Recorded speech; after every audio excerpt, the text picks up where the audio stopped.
잘 지냈어요 모두 보고 싶었어 우리도 어쩜 이렇게 시간이 안 가는지 정말 버스 안에서 going 이불 속에서 going은 언제나 너에게 going Hello guys, this is from Group 1 representing our choice of entrepreneur. His name is Mr. Aiman Firdaus Tan Abdullah. He's director at Aiman Platinum Sdn Bhd. As we know, he started this business around 30 years old. Aiman Platinum Sdn Bhd was incorporated on 2004. This year, the company returns into 20 years old in Malaysia. Aiman Platinum Sdn Bhd is a company general contractor in Shah Alam. They also do other activities such as management consultancy and other transportation support. A general contractor can be vast activities in this company. So the main activities is actually waste management. As you can see in the slide, this is the area that they are covering. Our group conducting an interview with Mr. Aiman himself at his office at Shah Alam. So you may see all the information about the company location in this slide. Lastly, we're gonna get to know more about Aiman Platinum Sdn Bhd company involved around with the community in Shah Alam. So as you can see, there are several things that we include in this slide as they do. And GBIS akan ialah untuk menanyakan soalan interview mengenai entrepreneur dan management. So basically untuk first soalan, saya harap Encik dapat kenalkan diri dululah untuk introduce diri Encik. Okay, Assalamualaikum. So, saya ni Aiman. Nama saya ni Aiman Firdaus Tan.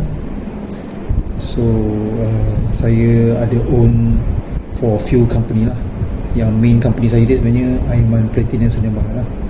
So, dalam company ni jelah saya punya industri bisnes saya ni more to cleansing outdoor punya kontraktor, pembersihan kawasan, kuti sampah.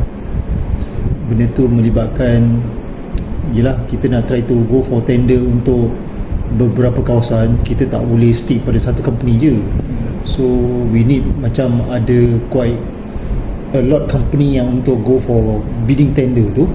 So kalau dapat tu kita yelah control by us, by Aiman Platinum, tapi kita akan buat kerja tu lah. So apakah macam nature business yang Cik Aiman buat? Okay, main nature business saya ni more to itulah macam tadi saya kata lah, public cleansing. Public cleansing ni sebenarnya pembersihan kawasan. Mesti contoh-contoh ni macam yelah bersih kawasan, apa tu, potong rumput, cuci longkang, sapu jalan. So itu nature business saya lah, termasuklah kutipan sampah. This is consider my major job scope saya lah, yang nature business lah. So bila ada diversified peniaga lain, contohnya macam apa tu, tourism company tour. Lepas tu saya ada satu lagi driverage, become operator kat tempat driverage tu. Dan apa lagi, F&B, more to food, more to plantation. Ada yang satu lagi yang saya buat ni lah, apa, tak buat plantation, tanam kelapa sawit. So nowadays ni pun adalah few puluhan ekar lah yang dah tanam tu. So saya nampak sebenarnya itu sebenarnya untuk nak try to prolong dan sustainable company yang main lah. Kalau katakan anything happen, kalau ketakstabilan kita ni dalam this kind of business ataupun kita tak dapat peluang lagi untuk kerja tu, maybe kita ada lagi alternatif lain di bisnes yang lain lah. So that's why saya try to diversify yang consider macam low risk tapi benda tu boleh polong for long term lah. So macam basically itu merupakan satu peluang Cik Aiman ceburi macam bidang supaya dengan keadaan ekonomi sekarang ni Cik Aiman try to ceburi semua bidang untuk sustain lah dalam so macam basically itu merupakan satu peluang Cik Aiman ceburi macam bidang supaya dengan keadaan ekonomi sekarang ni Cik Aiman try to ceburi semua bidang untuk sustain lah dalam masa sekarang ni lah kan. So basically kalau untuk masalah ini dia mengenai tentang business model yang Encik Aiman lakukan. Macam contoh macam bila sebut tentang business model, macam model perniagaan yang merujuk pada perancangan yang dibuat oleh syarikat untuk mendapat keuntungan ke, ataupun mengenai pasti produk atau perkhidmatan yang syarikat rancang untuk jual, ataupun ke pasaran, sasaran. Dia sebenarnya itulah bisnes ni, kita sebenarnya nak pada starting ni sebenarnya nak try to niaga for our commitment, kita punya outstanding, kita punya orang kata kita punya income lah, personal income. Tapi dalam pada kita buat tu maybe peluang tu datang, kita tak grab opportunity, yelah terlepas macam tu je lah. Tapi when dapat so nak try tu macam kita ada few element yang kita try to nak jagalah. Contohnya macam like gaji pekerja, kebajikan pekerja, benda tu kalau tak ada diorang yang buat kerja kita ni, siapalah kita kat bos kat atas kan. Bekerja lah yang paling penting. So lepas tu jaga kualiti kerja, dan benda tu as long kalau apa kerja yang kita dapat ni kita boleh fulfill kat paymaster supaya dia puas hati, InsyaAllah ada rezeki yang bertambah lah kan. So saya nampak sebenarnya yelah peluang tu datang sekali, kita kena grab dengan betul-betul, buat elok-elok. Saya tak nampak lah kita akan putuskan macam tu je. InsyaAllah mesti Allah pemudahkan lagi, dapat kita buat elok-elok, lepas tu jaga kualiti. Benda tu dia akan keep relevant sampai bila sebenarnya. Bagi saya sebenarnya try to jaga, sayang betul-betul kerja tu, buat elok-elok kerja tu, hak orang bayar kan, macam gaji pekerja. So fulfill dekat lapangan tu, jangan ada komplain, tak ada masalah. Lepas tu dengan ada untungnya kita try to yelah selalu ke mana-mana yang patut lah. Contohnya zakat, infak kat orang, maybe more than that ada lagi untung, boleh invest sebahagian daripada keuntungan tu, find out property ataupun diversify bisnes lain. Macam itulah sebenarnya. Why you become entrepreneur, ataupun kenapa Cik Aiman ceburi dalam bidang entrepreneur? Cuma pada asalnya kita nampak sebenarnya kita nak go for income sendiri je, tapi when rezeki datang ni, that's why kita try to buat sebaik mungkin untuk expand sampailah nowadays ni nak kena kental, sabar, kena orang kata ikat perut, kena work hard tanpa kira waktu, nak sustain tu lah. Bagi saya nak sustain satu benda ni, maybe kita dapat contohnya awal tahun ni kita dapat satu job, tapi kena ingat kontrak ni dapat, katakanlah kita jangan cerita sampai juta, 100,000, tapi kalau you tak deliver dengan service you, mana mungkin 100,000 tu you dapat, betul tak? Mesti you kena service, projek siap, you deliver kat customer, baru orang pay off kat you 100,000, baru nampak wow, ni lah usaha aku selama berapa bulan kerja tu, tapi dapat sekian big amount. Itu kalau main dengan kontrak ataupun main dengan ni lah. You jangan ambil mudah, jangan rasa macam yelah nak jimat terlampau banyak sangat, nak kena tengok dari segi perlu ke tambah manpower, marketing macam mana, nak kena backup lagi ke, adakah kedai tu relevan ke tak, nak kena expand lagi ke, makan pun mungkin kena varietykan lagi ke. Benda tu sebenarnya kena kena kreatif ni. Kalau boleh by team, nak cari team ni tak mudah lah. Walaupun you kena deliver kerja you kena buat sampai benda tu you fulfill apa yang bos you suruh buat. You boleh kontrol pekerja, you tahu cash flow keluar masuk, barang, makanan, cita rasa, marketing, overall you nak kena fikirkan. So macam itulah idea saya nak bagi target you all ni. Kalau betul nak, dia sama je nak pergi business, try to find out yang the lowest punya budget. Tak apa, struggle little bit. Saya punya model business lah, jangan terlampau pergi raise fund, pergi go for loan. Kena idea, kena kreatif. So dia kalau betul-betul kita genuine, documentation macam yelah you set up proper tu bagi saya, jangan kita ni terlampau ogah nak sesuatu tu kedai kita renovate sampai boleh less overhead.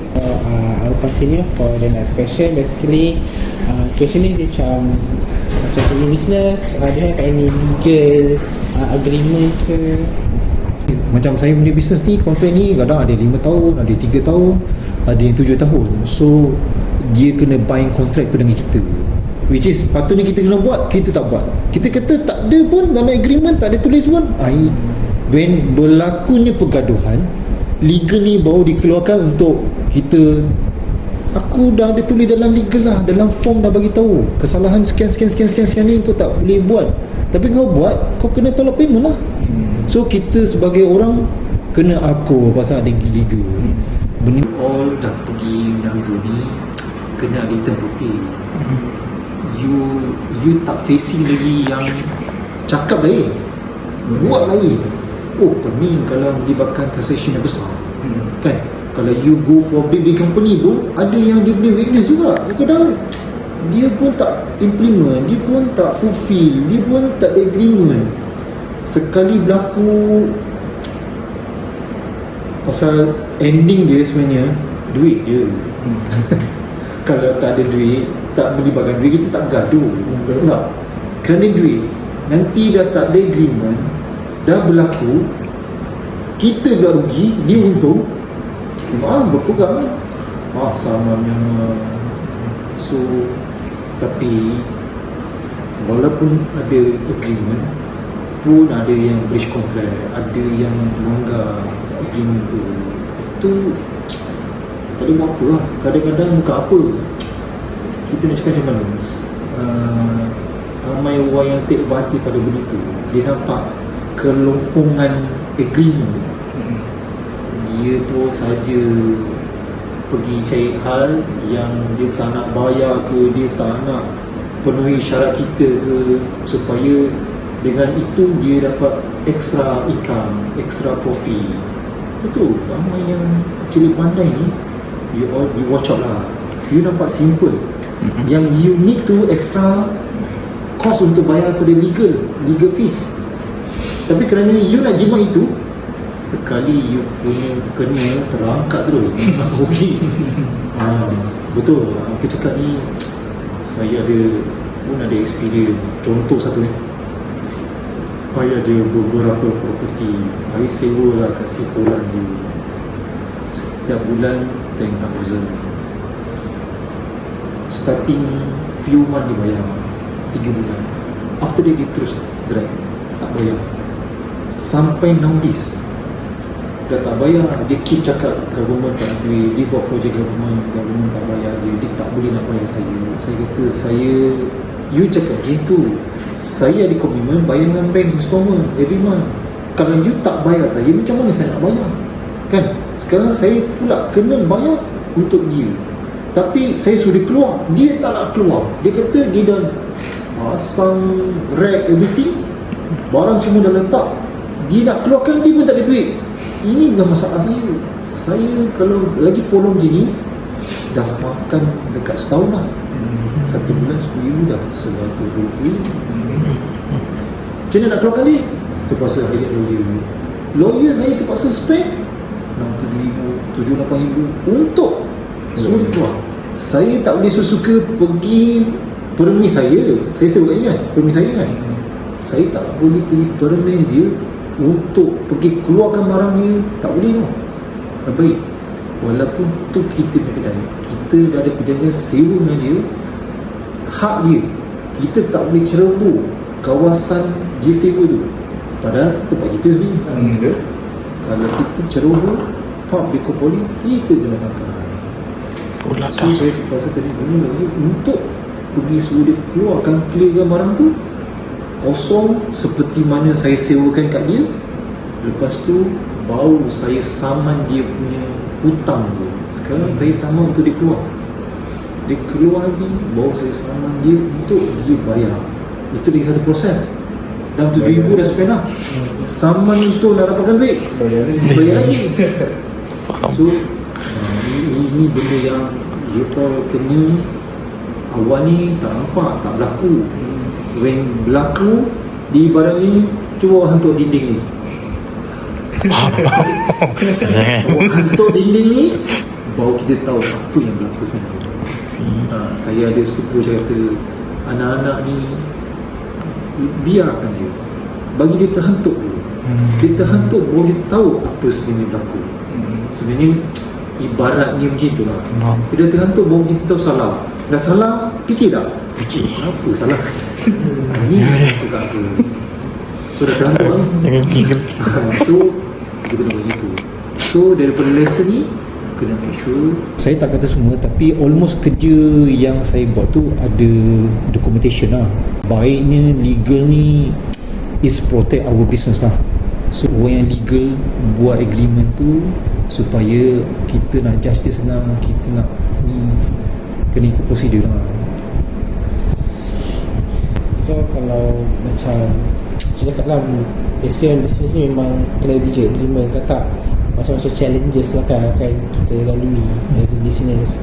So kalau macam kita kalau dalam bisnes ni ada je naik turun di dalam apa tu, ada sometimes kita rasa macam peluang tu besar, lepas tu ada yang kita kena hadap. So itu salah satu challenges lah yang tengah hadap sekarang kan. Yelah, benda ni macam bisnes lah. Bisnes ni jadi ada untung, ada rugi. Bukannya semuanya untung dan bukannya semuanya rugi. Sebenarnya is how you manage kan. That's why kadang-kadang kita tak boleh take easy, take for granted kan. Benda-benda macam tu yang sebenarnya kita kena betul-betul take it serious dalam agreement ni. Packaging, ingredient, warranty, benda ni semuanya rupanya ada tertulis. Teknologi ni sebenarnya nak memudahkan, bukan nak menyusahkan. Nampak satu sudut susah, tapi for starting je, lepas tu dia akan pemudah. So in the end-nya memang have to lah untuk try to study opportunity yang di luar, nak try to expand. Macam yelah collection waste dengan pembersihan ni, selagi ada sampah saya rasa selagi tu ada kerja. Business is quite challenge lah. Since pada dos yang ada ni buat betul, surrounding kita ada satu big team yang betul-betul solid, yang maybe in future kalau you dah go for big, ada legal, you ada account yang baik, dan you ada accountant yang betul audit you punya duit, operation punya manager yang quite committed, you ada staff yang betul di behind you yang betul, mungkin admin yang orang kata yang memudahkan cara you untuk kontrol bekerja. Benda ni sebenarnya kita tak boleh bertapak di sendiri, kita perlu orang macam ni. Dengan be positif, kita ada hire orang macam ni, semua ada rezeki lah. So rezeki ni berpanjangan lah, terbuka luas lah. Dengan you berniaga, you ada pekerja, you ada panel, you ada supplier, you ada ramai keliling you yang support industri you. Ini adalah last question pada kami untuk tuan. So basically dia mau kepada what is your advice ataupun tips in untuk business ke ataupun in future for young generation ke lah. Nowadays ni semua orang go for cut cost. That's why profit to make it very slim, dan kita nak compete dengan big player ni is quite tough. So pada those yang tak ada lagi yang nak try to macam dalam nak try to berkecimpung dalam bisnes ni, saya punya advice lepas pada keluar U ni, try to kerja dengan orang yang which is you minat bidang tu. You dah boleh consider sebenarnya yang you boleh try to handle business sendiri. Nanti benda tu dia akan jadi, sekali you dah dapat dia punya dia punya clue ataupun dia punya skill of business ni, dia dah jadi auto running je sebenarnya. Kalau you tu selagi yang paling penting sebenarnya business ni customer lah.